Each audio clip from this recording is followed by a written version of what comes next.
여러분 안녕하십니까, 진성호입니다. 어제 하루 동안 많은 일이 있었습니다. 윤석열 검찰총장은 대검찰청에 출근하지 않고 집에서 소송을 준비했습니다. 밤늦게 친한 검사들과 함께 회의를 열기도 했다고 합니다. 그런데 생각보다 윤석열 총장의 행동은 빨랐습니다. 어젯밤 10시 반쯤 전자소송을 했습니다. 인터넷 접수를 했습니다. 서울행정법원에 검찰총장 집행정지 효력, 집행정지 가처분 신청을 냈습니다. 자, 생각보다는 굉장히 빨리 움직인 겁니다. 윤석열 총장은 오늘 중으로 본안소송, 이 효력 정지뿐만 아니라 이 추미애 장관의 처분이 부당하다는 본안소송도 함께 제기할 겁니다.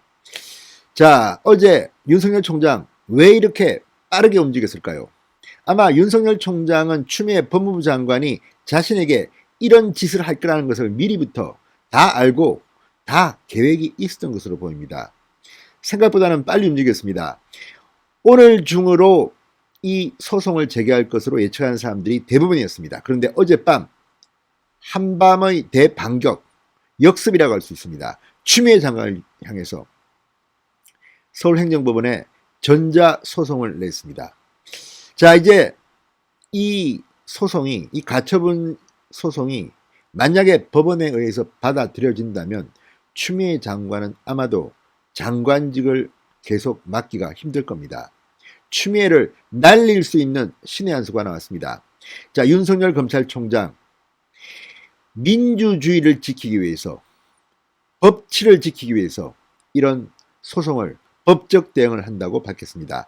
진성호의 융단 폭격 시작합니다. 추미애 법무부 장관을 융단 폭격합니다.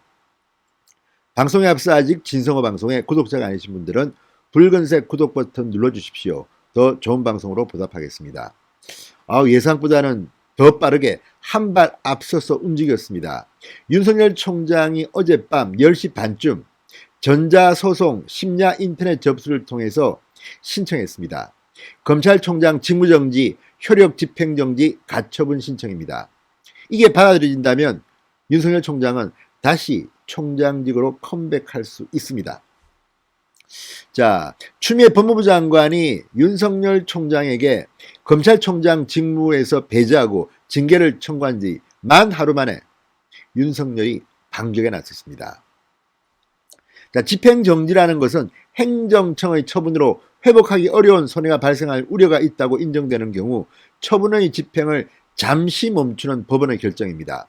법원이 윤석열 총장의 이 신청을 받아들인다면 본안소송의 결과가 나올 때까지는 직무 배제 명령과 징계위 처분의 효력이 중단됩니다. 다시 총장 역할을 할 수 있다는 말입니다. 자, 이 윤석열 총장은 이 심야 소송에서 이 법무법인 서우의 이석웅 변호사 그리고 법무법인 동인의 이왕규 변호사를 선임했습니다. 이 재판은 그렇게 복잡한 재판은 아닙니다. 과거 조국 사건 때처럼 대규모 매머드 변호인단 이런 것이 필요 없습니다. 윤석열 총장이 그렇게 큰 죄를 지었다는 이런 혐의를 받고 있는 것도 아니고 이 효력 정지 가처분 신청인 것입니다. 자, 이 윤 총장의 충남고 선배인 이석웅 변호사 그리고 동기동창 서울대법대 동기동창인 이왕규 변호사가 윤석열 총장의 이 행정소송을 맡았습니다. 윤석열 총장은 전날 추미애 장관의 발표 직후에 위법 부당한 처분에 대해 끝까지 법적 대응을 하겠다고 밝힌 바 있습니다. 자, 일단 오늘 중 행정소송을 제기할 겁니다. 본안소송입니다. 자, 이런 걸 보면 지금 윤석열 총장은 본인의 이 직무정지 명령이 부당하다는 확신을 갖고 있는 것으로 보입니다. 그리고 추미애 장관은 이 소송의 승패에 따라서 어마어마한 충격을 받고 날아갈지도 모릅니다. 오죽했으면 법원까지 윤석열 총장의 손을 들어줬겠느냐, 이런 여론의 역풍을 맞게 될 것으로 보입니다. 자, 윤 총장 어제 대검찰청에 출근하지 않고 하루 종일 서초구 자택에 두문불출했습니다. 추미애 장관이 자신을 직무배제한 전날 이 가까운 검사들과 자택에서 밤늦게까지 대책을 논의한 것으로 알려졌습니다. 윤석열 총장은 주변에 이렇게 말했다고 합니다. 개인의 직이 아니라 민주주의와 법치주의를 지키기 위해 법적 대응을 하겠다. 이렇게 말한 것으로 전해졌습니다.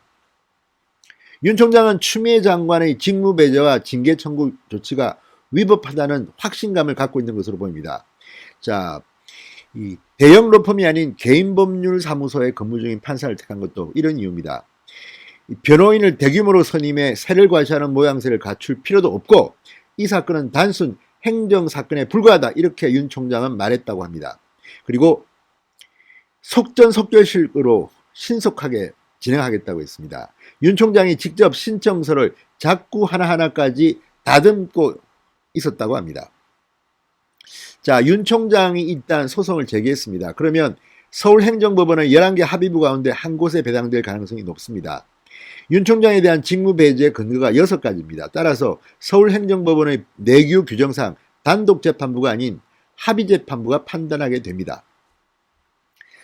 이 재판부 배당은 전자배당으로 결정되는데 현재 합의부 재판장은 사법연수원 23기인 윤 총장의 후배 기수 24기에서 30기가 맡고 있습니다. 자, 통상적으로 집행정지 신청 사건은 일주일 내에 결론이 나오지만 법무부의 징계 전에 판단을 서두를 것으로 보입니다. 만약 법원에서 일단 집행정지 신청을 받아들이면 직무정지가 중단됩니다. 따라서 이 경우 징계 처분과 관련된 본안 소송 결과가 나올 때까지 윤 총장은 총장직을 수행할 수가 있는 겁니다. 자, 윤 총장이 총장직에 복귀한다면 어떻게 될까요? 추미애를 수사하라 이렇게까지는 안 할 겁니다. 그렇지만 추미애는 장관직에서 버티기가 힘들 것으로 보입니다. 또 지금 법무징계위원회를 소집했지만 윤 총장의 이 소송을 법원이 인용하면 이 징계위원회에서도 유리한 결과를 얻을 가능성이 높습니다. 자, 법조계에서는 윤 총장이 서울중앙지검장 재직 당시 이른바 사법행정권 남용 사건으로 100명 이상의 법관을 수사한 것 때문에 법원이 윤 총장을 좋게 볼 것 같지는 않다고 합니다. 그렇지만 그것은 어디까지나 그런 추측입니다. 그래서 추미애 장관이 윤 총장의 6가지 이 집행정지 근거로 판사 사찰을 일부러 넣었는지도 모릅니다. 그러나 이것도 지금 팩트가 틀리다는 담당 검사의 증언이 나왔습니다. 따라서 윤석열 총장 이번에 기사 회생하면 완전히 문재인 정권의 치부를 그대로 드러내줄 것으로 판단됩니다. 자, 여러분은 어떻게 생각하십니까? 일단 윤석열 총장이 한밤에 대반격을 했습니다. 오늘 중으로 할 것으로 예상했는데 생각보다 한 발 앞서서 이렇게 치고 나왔습니다. 그만큼 추미애 장관의 부당 위법성을 알고 있다는 겁니다. 여기에 전국의 검사들이 지금 부글부글 끓고 있습니다. 일부는 집단행동을 개시했습니다. 어제도 부산 동부지청 그리고 이 대검의 검찰연구관들이 집단행동에 돌입했습니다.